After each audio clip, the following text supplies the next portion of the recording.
2, 1.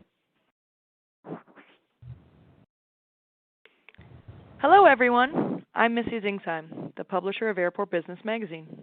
Welcome to today's webinar, Creating the Airport Terminal of Tomorrow with Today's Audiovisual Technology, which we're proud to co-produce with AVIXA, the Audiovisual and Integrated Experience Association.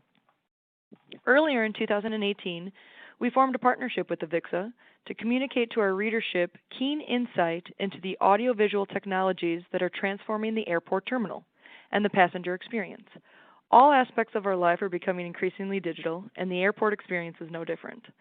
Through webinars, roundtables, and more, Airport Business and AVIXA are working together, exploring both the technologies that will further shape our industry in the near future, while also spotlighting the airports across the globe that are already embracing creative and effective uses of audiovisual technologies to elevate the passenger terminal experience. This is an exciting topic for all of us in the industry, and one that will no doubt only become increasingly more important in years to come. So, without further ado, I will turn things over to Brad Grimes, Senior Director of Communications with AVIXA and the moderator of today's webinar to kick things off. Thanks, Brad. Thanks, Missy. I appreciate it. Thank you, everybody, for joining us.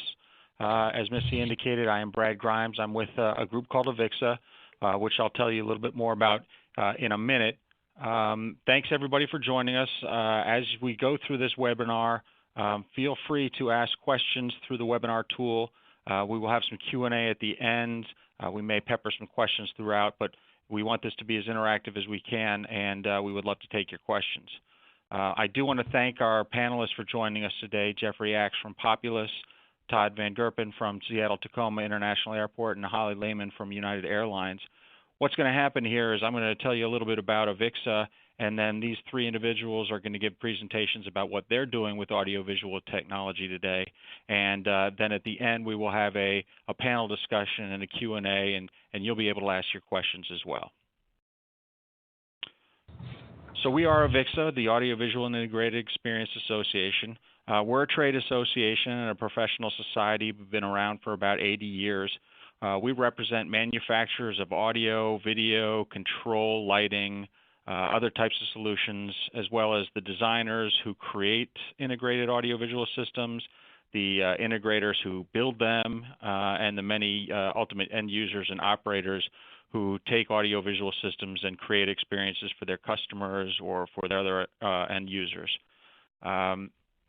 We have been, sort of barnstorming recently, if you will. We've been talking to groups like this about how AV technologies become more of a strategic asset, something that your organizations can use just like they use email or the internet, but it's much better because you and your customers, which are airport passengers, actually experience this AV technology. They see it, they hear it, and it's come so far so quickly. It can be used in a lot of different ways to, set passengers' experience expectations, create operational efficiency, and other types of outcomes that you're requiring in your airports.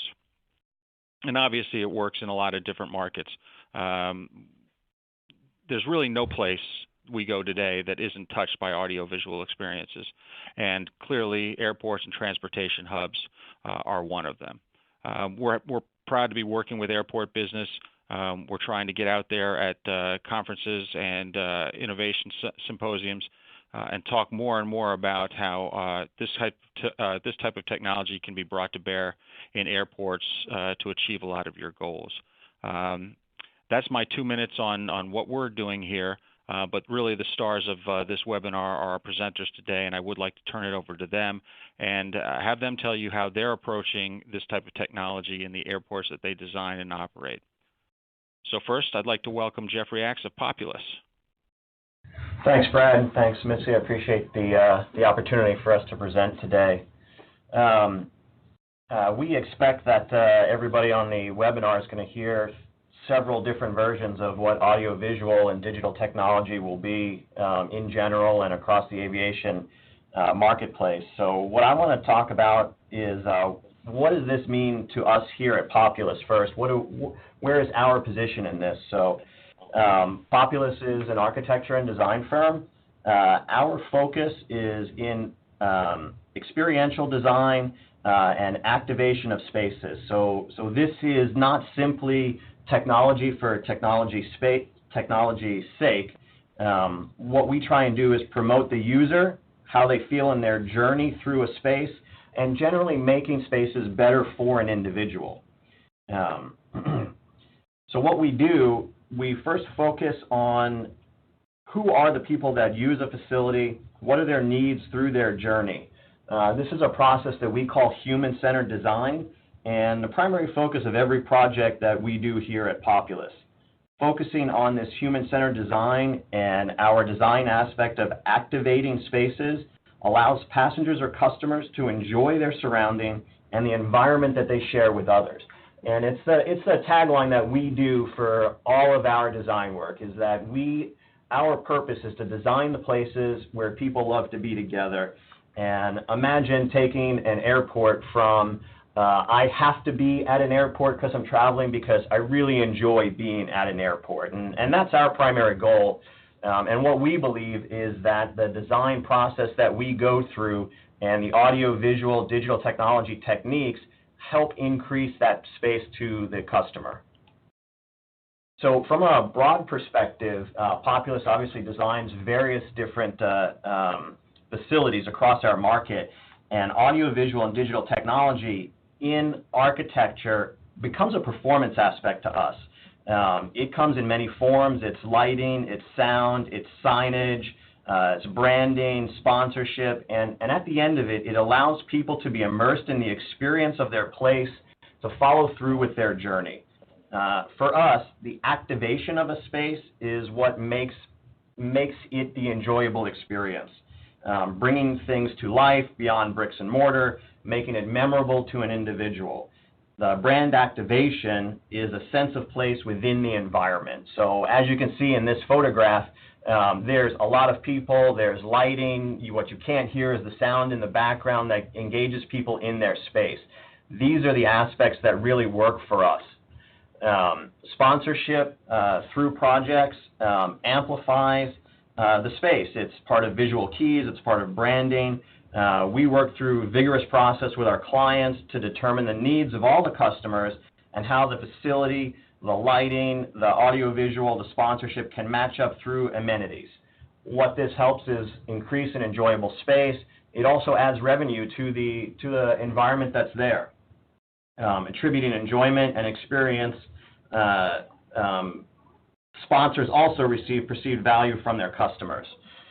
Alternatively, what you see in these images here are all the exact same physical space, denoted differently by lighting, by configuration, by sound, by performance, by the people in the space. So we can physically change the environment and the use of a facility through audiovisual and digital technology techniques. And again, from a highly experiential design, activity and events, pop-up techniques that exist in spaces, they all provide a different experience for individuals. So in this particular case, event activation, as I said, is almost like a pop-up party. It involves sponsorship, it involves entertainment, and it's all temporary. But to make these happen, it's lighting and sound and projection and performance that goes along with it. One of the newest things that we're doing is actually getting involved in esports and gaming, and these are really the high end of audiovisual as we work through newest phenomenons in the industry. These are completely digital, completely sound experience, but in addition, they're completely flexible for the use of the space. So we can change out configuration for different gaming, for different rules, for different configurations. And as you can see, without the audio-visual techniques here, without the performance, these spaces really don't exist. They rely on this background of information. So that's all really nice and good, and it crosses all of our markets, but we're here to talk about airports, so what does that mean? Airports have to start to individualize and really work along with the passenger and the diverse base that goes through. So this here is part of the gaming facility that you saw just a slide a moment ago. This is the sort of lead up public space outside of the performance venue, but it's a large space for people to integrate and activate into the experience that happens. I believe through these personalized experiences, different levels of activity of different diverse population within the passenger count can start to begin to find their own place in an airport. And really what we're trying to do is we're trying to get each passenger to enjoy the experience in their own way. Similarly, for sponsorships and brands and other organizations involved in airports, we work through and look at different opportunities for people to experience different parts of aviation. How can we relax in an open, quiet space to walk through? How can we enjoy a viewing space and learn more about aircraft and aviation? How can we explore the different animals that are going on through aviation, again, through changing visual technology, changing digital dynamics, and areas where you can actually get engaged and integrate in the different pieces that are going on. All of these are different experiences that we believe help shape and change the facility, really get passengers to enjoy and engage, often relax, often de-stress, find different avenues for adults, for sports people, for kids, for families. Everybody can find a different place to do it. And some people can even work on simulating flight patterns in an airport and actually get into a simulator within an airport space. Dynamically, you can take an airport space. This is a study that we did at Cleveland for, as most of you may be familiar with, the tunnel system between concourses C and D. What if instead of just simple static panels of different colors, we could actually make a panel system that is completely digital, ever-changing the environment, ever-changing the experience. This is a particular one related to the Rock and Roll Hall of Fame, which is nearby, and the tunnel system that goes through. Again, engaging individuals in the space around them, being able to find their own activity and pass the time pleasurably through an airport rather than just passing through a space from point A to point B. What I want to do now is just take a couple of minutes and from a real digital technology standpoint, talk about how we can improve the outside the airport experience that so many of us find challenging and stressful in the environment at some of our heaviest airports. One of the biggest things we have, a lot of people will say they've got some poor customer service just in how they get out of an airport. It's not anybody's fault. It's just a congested area. It's a busy time in your travel. People get out to the curb, and it's difficult, depending on what city you're in, how many lanes are available, whether it's 1 lane, 5 lanes, whether it's 2 levels or more. It's a very difficult situation for people to be in. From an airport standpoint, you have potential missed revenue of different parking scenarios, taxis in and out, whether they're private shuttles, ride sharing, all the different avenues that are out there. One of the things that Populous is proposing is a seamless experience in this journey of exiting an airport. Personalizing, again, what I was talking about before, being able to individualize people's experience and de-stress how you now exit an airport rather than your wait time in the airport. Imagine if you had the ability for a seamless app that took away, all the different ride-sharing, taxi, limo, private vehicle, buses, trains, all these different facilities that were out there, and you could access all of them from a single platform on your phone. Shared rides, private and public transportation. Something that is so simple and easy to use, very plug and play, ready to implement in the process. Curb Share is the device that we propose that you put on your phone, and what it basically does is when you are arriving at an airport, you can log on to that app that you just saw, select your means of transportation, and by the time you get to the exit hall, picked up your bags, much like a FID screen looking for your airport, you're looking for your name on where you're going to meet your shared ride service, taxi, limo, whatever. And when you get out onto the curb, you've been assigned a space from, instead of the hectic scenario on the top, to a very specific point, and your driver pickup will know exactly where you're going to be. What we have studied and found is that this reduces the congestion on the curb by more than 50% and provides the ability for a very seamless, very calm, very de-stressed environment exiting through the airport. And this is just a rendering of all possible scenarios. You can see people would be assigned a number and a color. Your pickup would be assigned a number and a color, and everybody meets. And it provides a flexible area for the airport to use instead of building more infrastructure. So it saves you money on an infrastructure standpoint, and combining everybody together from an airport also increases your revenue in terms of picking up vehicle systems or providers that you may not have pulled into your airport network already. So those are all a very quick, very dynamic look at the differences between graphics, lights, sound, performance, personalized technology that goes through the process of the ever-changing environment here at the airport and how technology gets to us in the future. Populous is an innovative company. Our expectation is to continue to be on the forefront here and continue designing and see how everything moves forward and change the airport environment for the better for everybody out there. And at the end of the day, as I said, we want to design places where people love to be together and change the idea of the airport from I have to be there to I want to be there and I've enjoyed going. So that's thank you. I hope everybody enjoyed and answer any questions. Thanks, Brad. Thanks, Jeffrey. That was a great presentation. I do have one question right here. Some of the early things that you showed are large experience activations.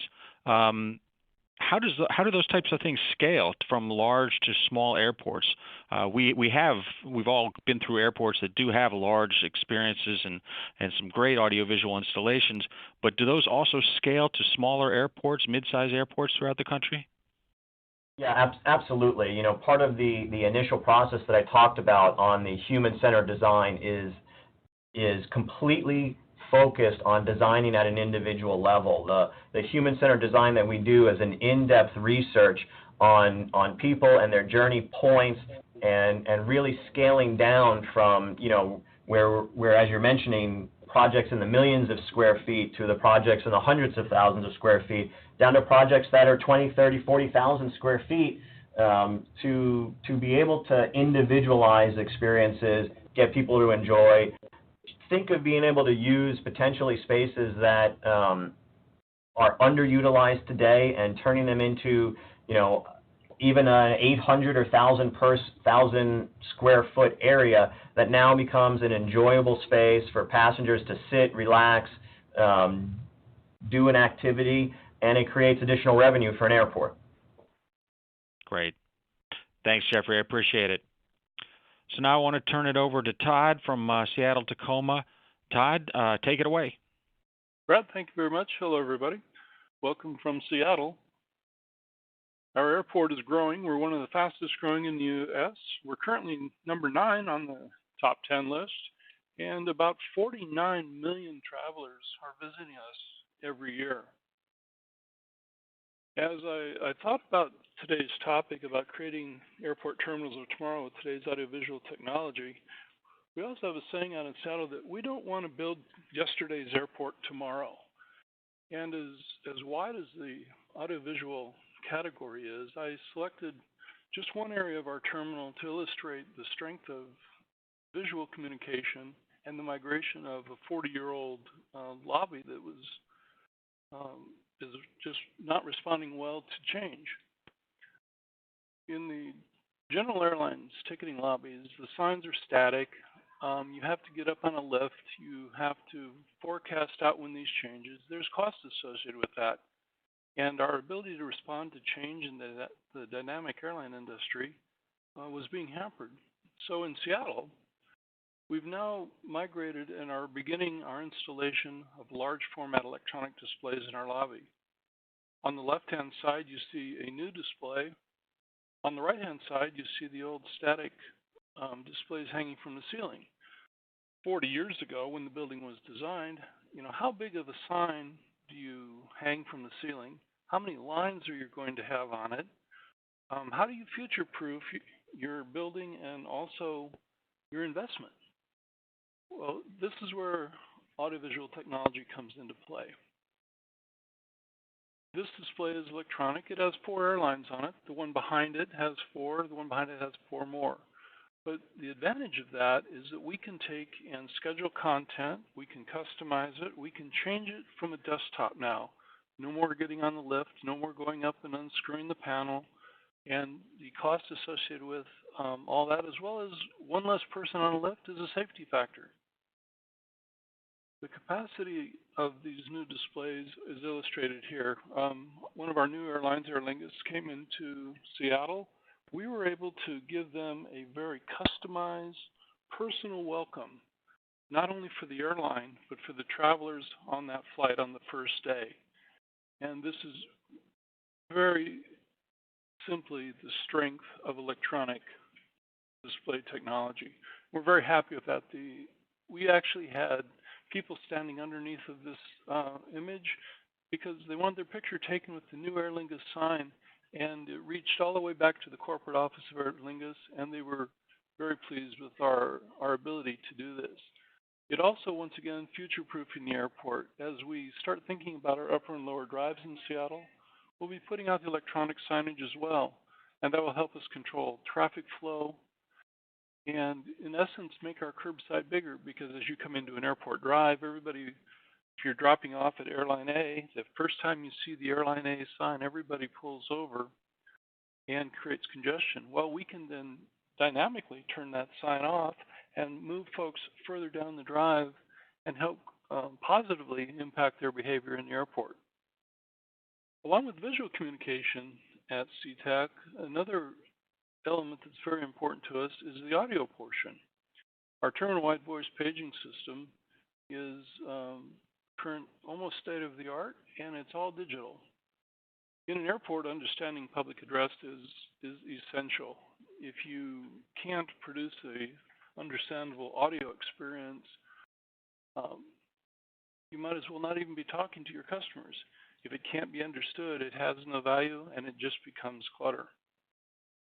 We've recently opened a brand new facility at SeaTac, so this is actually an airport portion of tomorrow.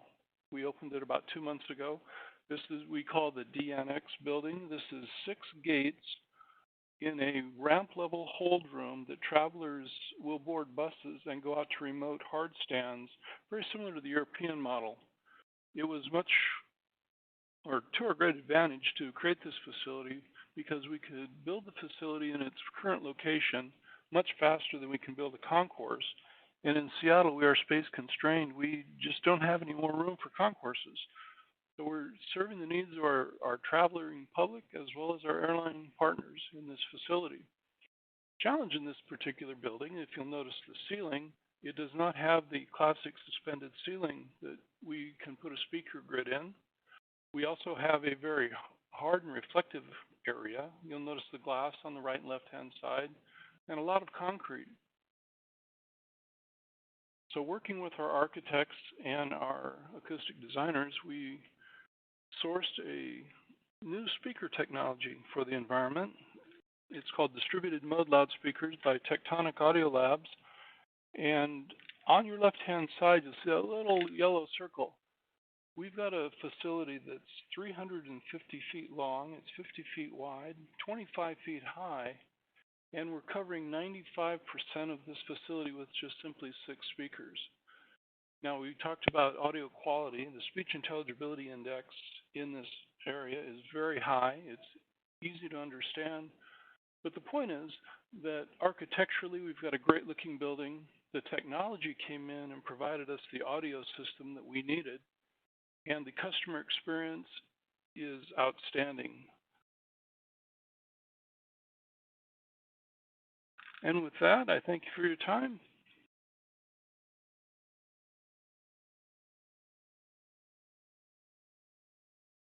All right.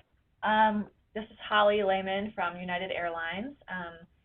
I'm here with a couple of my colleagues, and we're going to be doing a presentation on our recent effort to improve the boarding experience, in which signage was a critical component.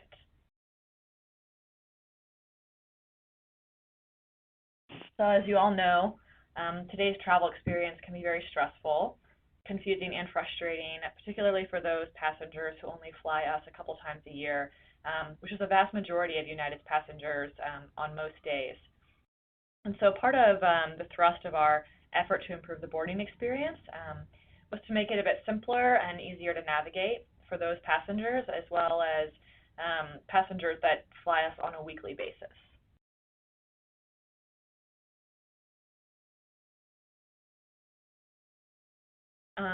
As we look at our customer and employee feedback data, we do see the gate at the airport as a place where oftentimes stress level peaks can get very high, and also sometimes where there's a lot of confusion.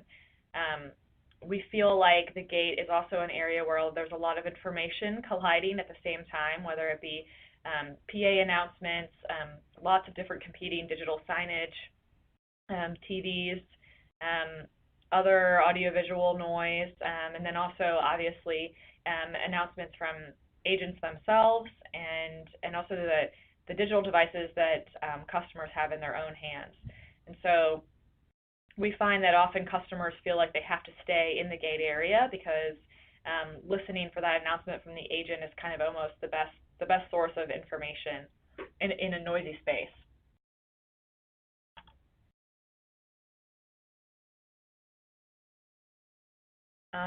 So we see a lot of different coping mechanisms from passengers to deal with these challenges, and a lot of that means kind of hugging the gate and being afraid to step away, which causes additional stress if someone would like to use the restroom or potentially get a drink or something to eat before they board their flight.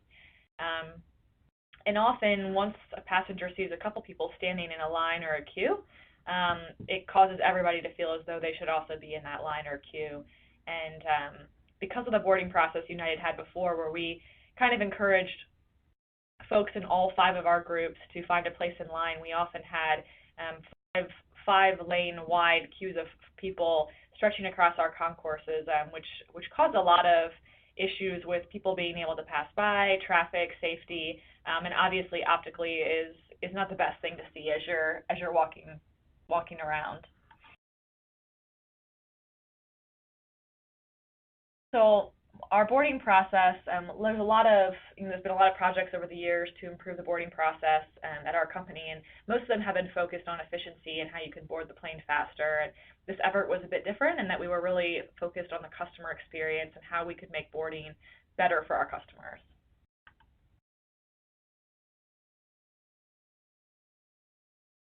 We did quite a bit of testing and research as part of this process, and I won't go through all of the different improvements that we made because I think this presentation is really more focused on signage and the use of digital signage. And so the focus for us, one of the big areas of focus we found was just improving communication with customers during a stressful process can really help reduce the anxiety that they feel, and also being able to provide them right information at the right time was really kind of something we wanted to be able to address. And so we already have digital screens installed in many of our gate hold rooms, and so we wanted to be able to leverage those a bit better than we previously have. And so oftentimes when you have a digital sign, everybody wants to put information on it and they want to pack as much information on there as possible. And what we realized is that during the boarding process, we really actually need to slim down the amount of information that's on those signs and really help people get an understanding of what's happening and what they need to do as part of that process.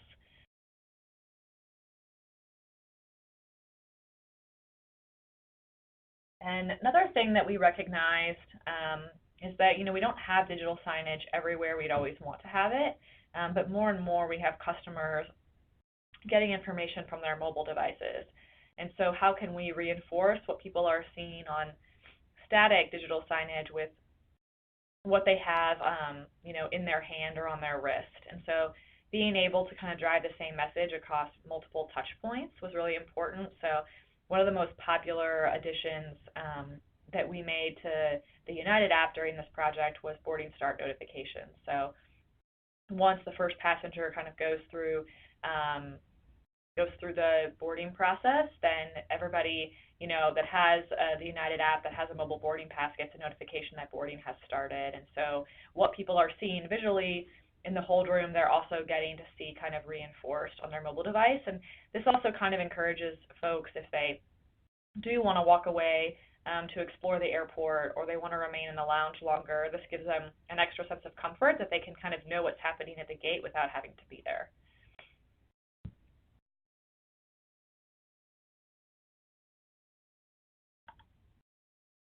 So I just want to touch real quickly on the benefits that we saw once we kind of rolled out a lot of these changes. A lot of passengers have told us that they're able to kind of remain away from the gate longer now that they get this this message, and so they feel more freedom.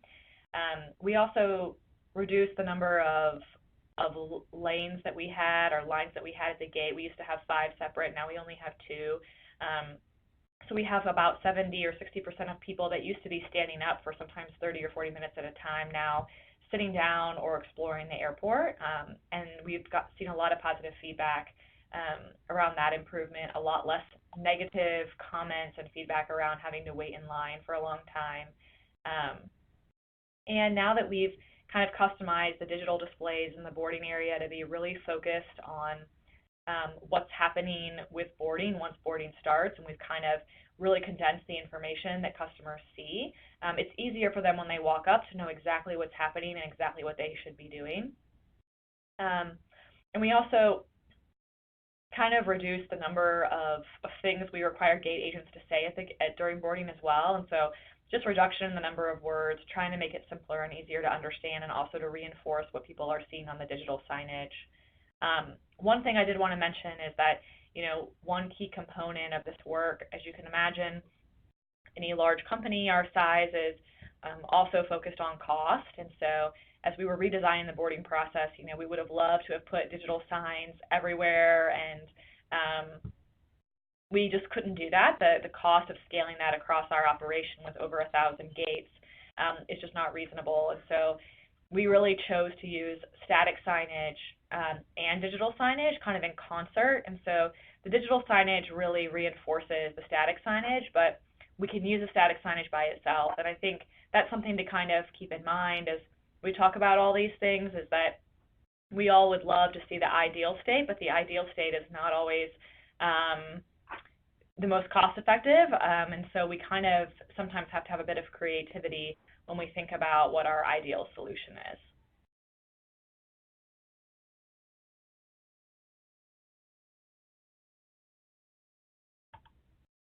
Okay, that's it for us. Thanks, Ollie. And Todd, thank you. This is Brad again. Thank you. I apologize for not making that transition. I had an audio glitch on my end here, but thank you for your presentation as well. I want to open up the floor to virtual Q&A. Everybody's got a Q&A window in their webcast tool, so please feel free to ask some questions.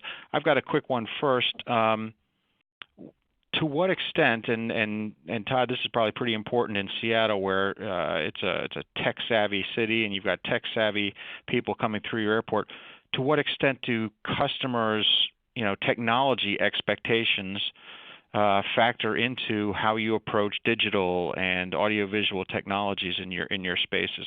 I'll start with you, Todd, and then maybe Jeffrey, you can chime in there as well. Yeah, I think that generationally the tech savvy goes beyond just our particular city.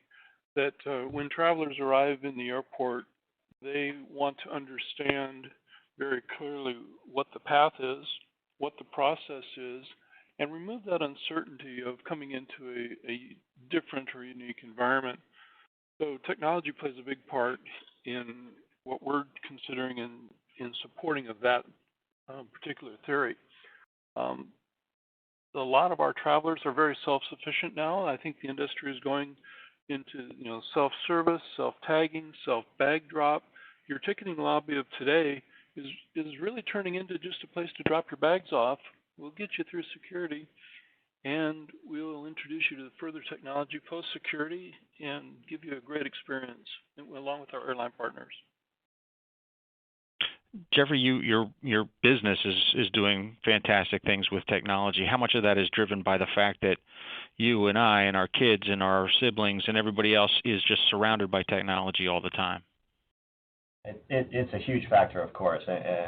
You know, the world changes at a speed that is exponential, and technology is at the forefront of that. You know, we design airports over the course of a couple of years, and then you add a couple of years of construction to go with that, and the technology changes in the time of a 3 to 5 year project, depending on the overall size of it. So, you know, it's not just technology, but it's the flexibility of technology in the long run, and being able to make some guesses in the future years, the 5, 10, 15, of what's coming next. And it's part of the reason that we want to be the leaders in the innovative side of it, so that we can help guide our customers on where things are going. That's great. Holly, you touched on a topic that comes up a lot when we talk about AV technology in airports or anywhere else, and that's basically benefits.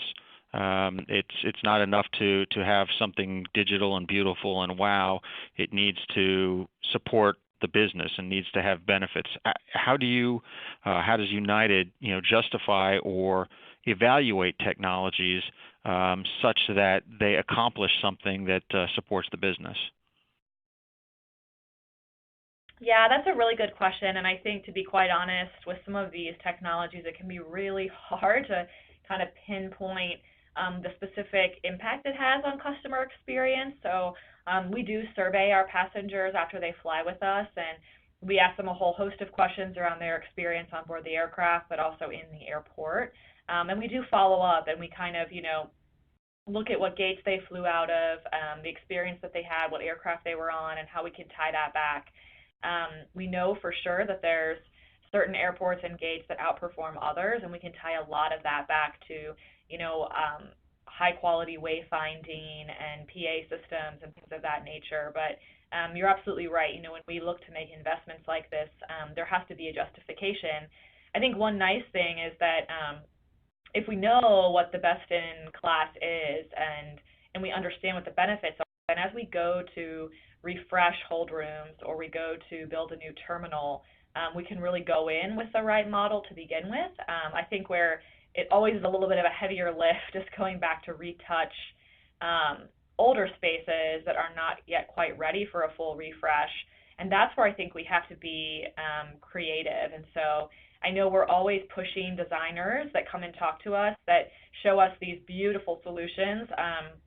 We're always pushing them for options that might be a little more cost effective for us, but might get us maybe halfway or 75% of the way there with helping passengers find their way in the airport. That's great. There is a question here from the group. This one I think is to you, Todd. It's asking about the pixel pitch, the resolution of the airport check-in lobby signage. They're asking specifically what the pixel pitch was, but if you answer that, can you also just talk about how you evaluate resolution and what factor it plays? So it's 6 millimeters. And evaluation of the resolution or the quality of the image is largely based on viewing distance and the content that you're going to present. So it all begins with objectives. What is the objective of the visual communication at this particular portion of our airport? And, you have a cost-benefit analysis that you would do. You wouldn't go in this particular installation with a 1.2 millimeter pixel pitch because the viewing distance is too far to take advantage of such high quality. So in our particular case, we selected what we felt was an appropriate balance of pixel pitch, viewing distance, and also the content that we were going to be presenting to our travelers. Great. Another common question that we get and that a lot of enterprises get when they approach new technologies is future-proofing.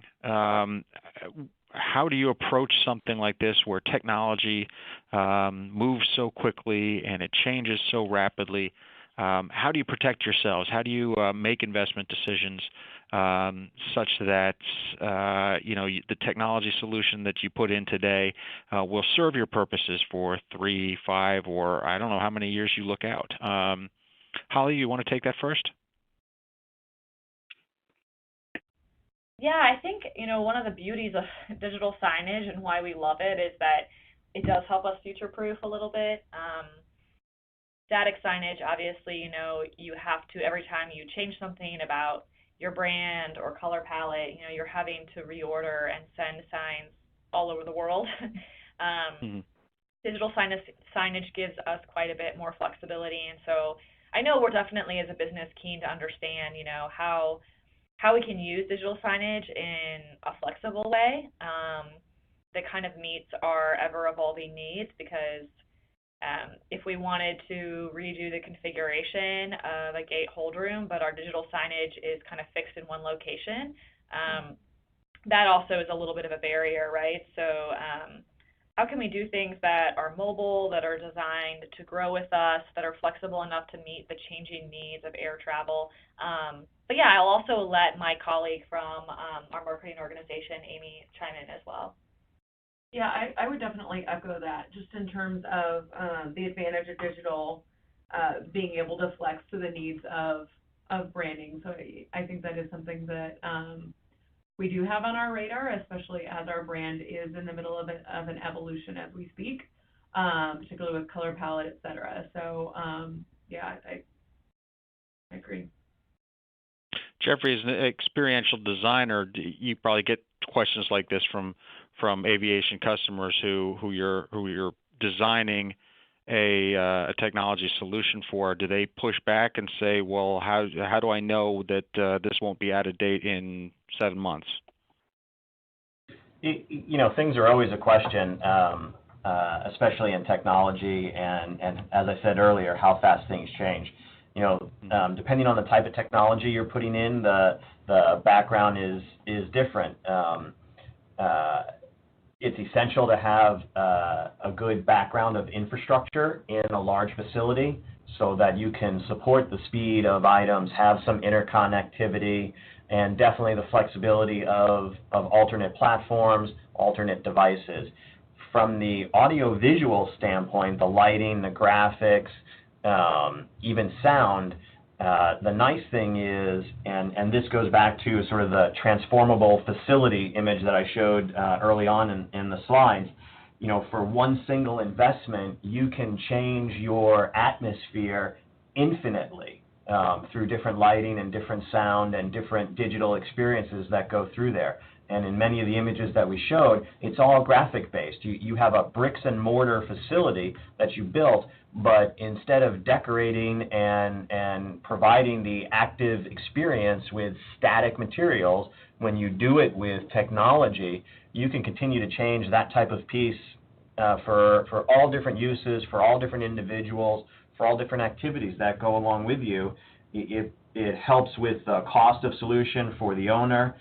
In addition, when you include in there, as Holly was talking about, for branding of an airline or branding of a partner and sponsor in an airport facility, that helps cost for all the stakeholders across the board. That's a great point. Todd, what's your experience in Seattle? Well, I think the biggest thing is an unlimited palette of opportunity.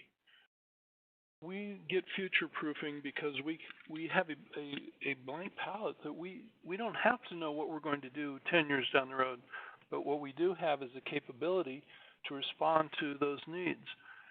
Airports and airlines are also, we have multiple users in some of our resources at our gates, and the electronic signage gives us the ability to support the branding and the processes of our airline partners flight by flight. Where static signage, it's impossible to do that. With multiple users on your facility, you gain efficiencies, cost savings, and you don't have to build more gates at your airport. So the palette that gives you this opportunity You don't always have to have the good ideas now. You can have good ideas in 5 years, and you go, we'll put them up on that display, and away we go. So I echo what Jeff, Holly, and Amy said. I think it's probably one of the most significant advances in terminal design is the ability to communicate visually. That's great. Jeffrey, you talked about, I think you dropped the word revenue a couple of times in your presentation. How does technology open a door? And Holly, I'd like you to answer this too, to new revenue opportunities. I mean, basically, making either the airline or the airport greater revenue. What types of, brainstorm with us here briefly. What types of ways can we use this technology to increase revenue? Well, the starting point, of course, is advertising, right? In your digital technology, whether you have full wall vision boards that include, some of your retail and concessions within the space, to sponsorships of organizations that want to do advertising, to the other aspects of it, where in the curb share scenario, where an airport can maximize the use of their space and generate revenue through third-party providers they weren't normally capturing, for an example, and then other enjoyment aspects of how people walk through in creating active spaces for people in typically unused areas of a facility. Airports are an extremely efficient operation, but always have spaces that aren't living up to expectations, like all buildings do. And being able to look at those and provide additional use through performance space with technology, through a lighted area that provides, just relaxation and gets people to sit in a restaurant longer, that type of thing. Mm-hmm. Yeah. Yeah, Holly, your example in the gates was very functional and operational. But do you see opportunities for United using technology this way as a way to increase business? It's a great question. We actually do run ads on our digital signage in the gate area.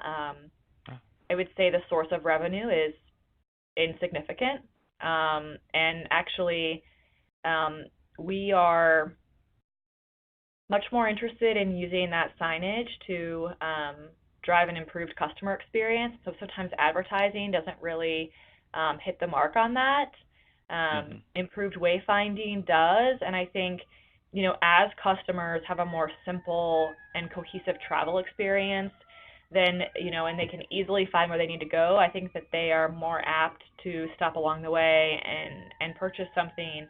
And I think they're also more apt to continue to fly, your airline. And so I think there is ROI, but I think it's probably a little less straightforward than, advertising revenue from digital space.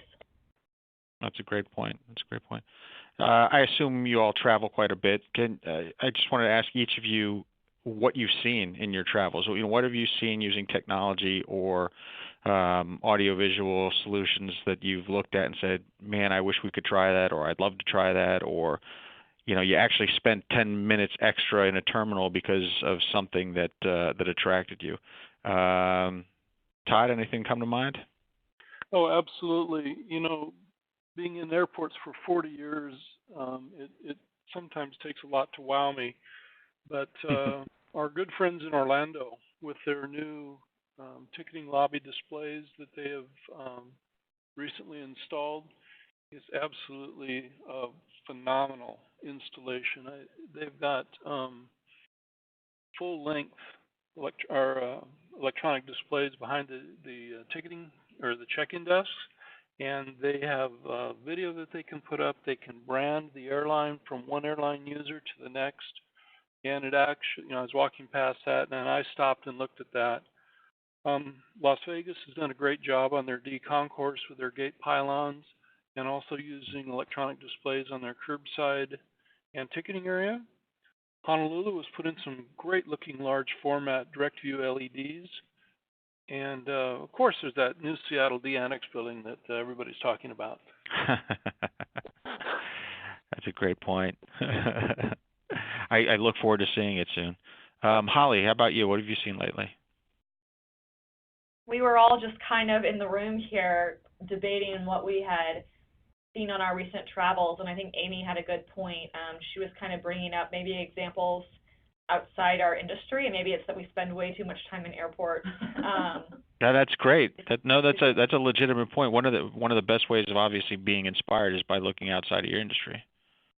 Yeah, absolutely. And I'm a Disney fan, so on one of our recent Disney trips, there were a couple of improvements that they've made in terms of just their experience of like their gate and their main gate and some of the things they're doing with the RFID that we've talked about.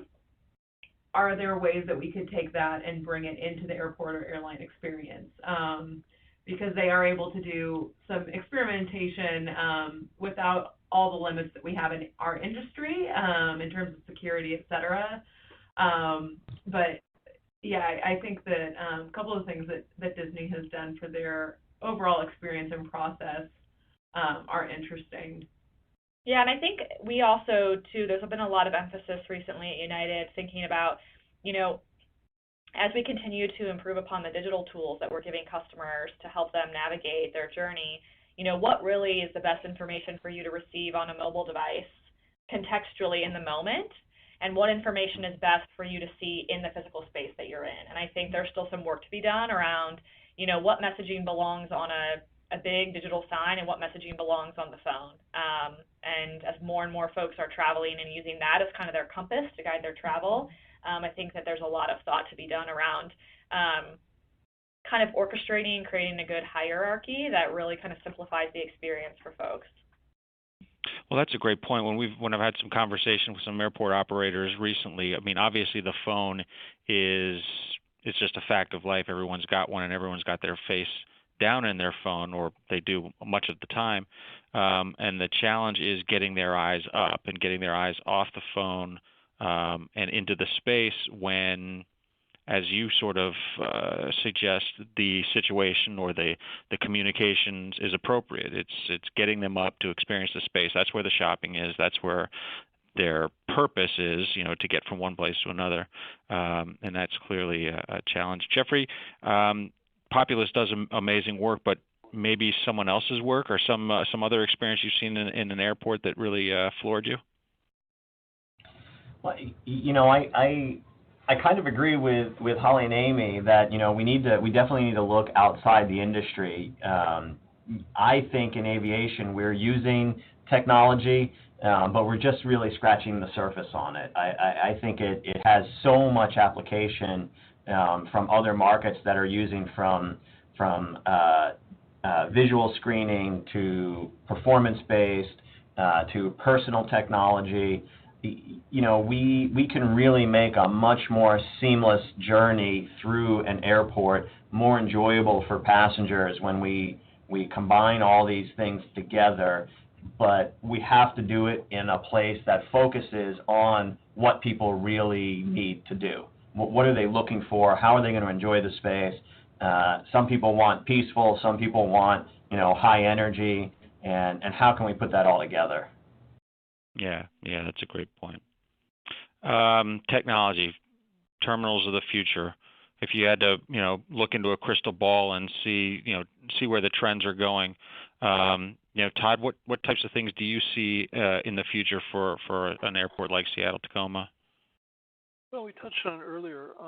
Moving travelers as quickly as we can from their home to their gate, making sure that the service offerings are convenient, easy to understand, and efficient.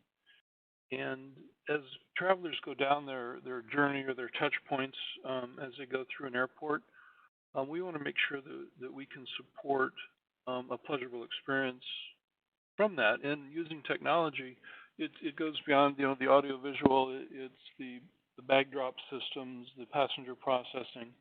But at the end of the day, the traveler really doesn't care how they got through the airport so quickly, just that they did. And that's where collaboration with our architects, our airline partners really comes in handy, because I think we all have a common goal. Holly, what do you see ahead? I think that, we are really focused on, especially for the next year, we're really focused on kind of what the gate area of the future looks like for our customers and what sort of amenities passengers really want in that space. And depending on airport and corporate real estate, constraints, how many customers can we really have in the space? How many customers do we want to kind of encourage to be exploring the airport? But how do we really leverage mobility more? And I think that's a big theme for us is we're trying to be as nimble and flexible as we can because we have some really aggressive growth plans, but we also really want to keep our costs down. And so we've invested quite a bit in the digital experience for our customers through the United app and for our employees through mobile applications on their devices. And so how can we leverage the tools that we've given them in an environment that in many cases really hasn't changed much since they've been given those tools? And so I think we need to think a lot about how the physical space interacts with those goals. And so that's going to be a big theme for us over the next year.